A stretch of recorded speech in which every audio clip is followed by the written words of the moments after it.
Big boss హౌస్లో ఈరోజు అయితే ట్విస్టుల మీద ట్విస్టులు జరిగినాయనే చెప్పాలి. ఎనీవే చిన్న టాపిక్ని ఎప్పుడో జరిగిన టాపిక్స్ని కూడా నాకు సార్ తీయడం, అలాగే ఇమాన్యుల్ తనుజ మధ్య చిన్న ఆర్గ్యుమెంట్ ఉన్నది కూడా కొంచెం క్లియర్ అయింది. బట్ కానీ అది ఎప్పటి వీడియో ఇప్పటిది కాదు. హరిత హరీష్ గారు ఉన్నప్పటి వీడియో అన్నమాట. ఎనివే దీని గురించి పక్కన పెడితే డెమాన్ పవన్ రీతుది యాక్చువల్లీ లాస్ట్ వీక్లో గేమ్ పర్పస్ జరిగింది. కొంచెం ఫోర్స్ఫుల్గా పవన్ చేయడం వల్ల అది రీతు అయితే ఫన్నీ వేలో తీసుకుంది. బట్ చూసే ప్రేక్షకులకు అలా అనిపించలేదు. దాని గురించి ఆ వీడియో రేజ్ అవుతుందని అయితే నేను ముందటి వీడియోలో చెప్పాను. సేమ్ అదే రేజ్ అయ్యింది. దాని గురించి డిమాండ్ పవర్ని లగేజెస్ అయితే ప్యాక్ చేసుకోమన్నారు. ఇంకా దాని గురించి తను క్షమించండి అని చెప్పి దాని గురించి అయితే జరుగుతుంది ఇంకొంచెం ఆర్గ్యూ. ఇంకా డెమాన్ పవన్ది రీతుది అందరికీ తెలిసిన విషయమే. ఇంకా దీని గురించి పక్కన పెడితే ఈ వీక్ ఎలిమినేషన్లో అయితే ఓటింగ్ ప్రకారంగా చూసుకుంటే డెమాన్ పవన్ రీతు గౌరవ్ వీళ్ళ ముగ్గురికి అయితే లీస్ట్ ఓటింగ్ ఉంది. ఆ తర్వాత మాధురి గారికి.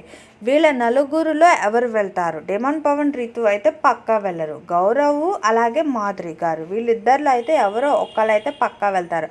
బట్ ఎండింగ్లో అయితే గౌరవ్ మాధురి గారు ఉంటే మాధురి గారు ఎలిమినేట్ అవుతారు అని చెప్పి అయితే అనిపిస్తుంది. బట్ చూడాలి ఎవరిని తీస్తారా అనేది రేపటి వరకు అయితే మనం వెయిట్ చేయాలి. ఇంకా నిన్నటి టాస్కుల గురించి అయితే జరిగింది. ఈ వీకెండ్ అంతా జరిగింది. నాకు సార్ అయితే దాని గురించి మాట్లాడారు. అండ్ ఎనీవే కెప్టెన్ అయితే దివ్య అయ్యింది. దివ్య అవడానికి రీజన్ అయితే భరణి గారు అయితే సపోర్ట్ ఇస్తానని చెప్పి క్లారిటీ ఇచ్చానని చెప్పారు. అంతేకాదు భరణి గారికి ఒక పేరు కూడా పడింది, సేఫ్ గేమర్ అని. భరణి గారు తన గేమ్ ఆడితే బాగుంటుంది. బట్ ఇన్ఫ్లుయెన్స్ అవుతున్నాడేమో దివ్య అనే పర్సన్కి అని చెప్పి అయితే షో ప్రకారంగా అనిపిస్తుంది. అలాగే మాధురి గారికి దివ్యకి కూడా పడట్లేదు అనేది ఒక క్లారిటీ వచ్చింది. భరణి గారితో ఏ టాపిక్ రేస్ చేసినా ఇమీడియట్గా మాధురి గారు అయితే దివ్య అయితే హైప్ ఇస్తుంది. ఎవరితో ఆర్గ్యుమెంట్ జరిగినా తనని మాట్లాడనివ్వదు.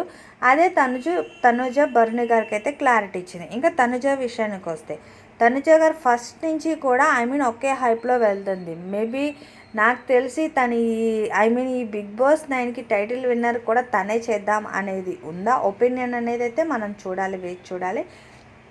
బట్ అది ఫస్ట్ నుంచి అనుకున్న కాన్సెప్ట్ కూడా అవ్వచ్చు. బిగ్ బాస్లో మ్యాక్స్ అలాగే జరుగుతాయి కదా. ఇంకా సుమన్ శెట్టి గారికి అయితే హ్యాట్స్ ఆఫ్ చెప్పాలి. ఉన్నట్టు చెప్తారు. ఇంకా సంజన గారు మాటలు ఫ్లిప్ అవుతూ ఉంటారు. ఇంకా బిగ్ బాస్ హౌస్లో ఒక్కొక్కటి మాట్లాడుకుంటారు. సంజయ్ షే అయితే గట్టిగా నేర్చుకున్నాడు. పవన్ ఈసారి ఇమాన్యుల్ గురించి ఇంకా అందరి గురించి ఒక్కొక్కటి టాపిక్ రేజ్ అవుతానే ఉంది హౌస్లో. బట్ ఇక్కడ హైప్ అయితే తనుజ గారికి అయితే గట్టిగానే ఉంది హైప్ అని చెప్పాలి. ఇంకా శ్రీజ ఎలిమినేట్ అయితే వెళ్ళిపోయింది కదా. ఇంకా ఇక్కడ వరకు బిగ్ బాస్ అయితే ఒక క్లారిటీ వచ్చింది. కానీ బిగ్ బాస్ హౌస్లో ఫస్ట్ నుంచి గొడవలు ఏంటంటే ఫుడ్ విషయంలో అసలు ప్రతిదీ గొడవనే చెప్పాలి.